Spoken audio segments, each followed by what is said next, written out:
Good morning, how nice to see you all. Good morning, everyone. Jeremy Corbyn is the most Eurosceptic leader of the Labour Party for 30 years. It is no small irony that the greatest hope of Remainers is now a man who for years rallied against the European Union.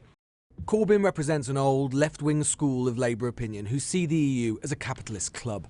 This strand was once so dominant that Labour opposed Britain's accession to the European Economic Community, and Corbyn himself was a vociferous critic for much of his career.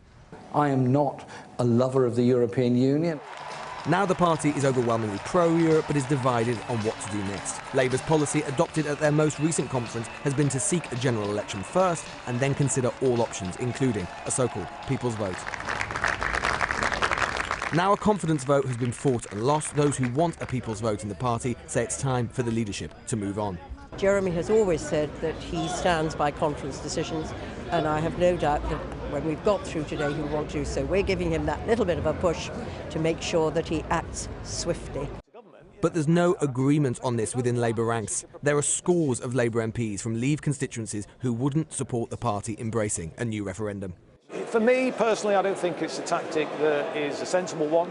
And I think there is a lot of resentment potentially in the country. And I know that a lot of people feel passionately about remaining in the European Union, want the opportunity of a second referendum. But, my preference is to negotiate an orderly withdrawal from the European Union. Ambiguity has reigned up to now, but next week Labour MPs will attempt to bring forward a motion on a people's vote, and the leadership will have to decide how it's whipped. If it isn't whipped in its favour, his opponents will claim party policy is being ignored. I personally think it would be a monumental mistake for Jeremy Corbyn and the Labour Party to essentially breach the trust of all of those Labour supporters and fail to fulfil what most people think was promised.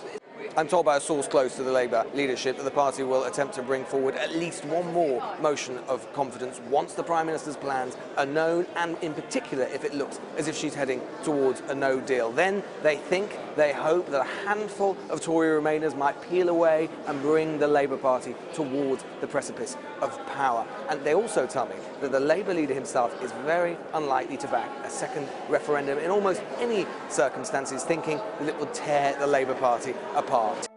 Our country belongs to all of us. Labour's latest party political broadcast, released tonight, focuses not on Brexit but austerity and domestic issues. Those are the things about which the man himself would prefer to focus. In truth, on Europe he is largely indifferent. But Brexit remains his best hope of achieving power. It is also a perilous one. Lewis Goodall, Sky News, Westminster.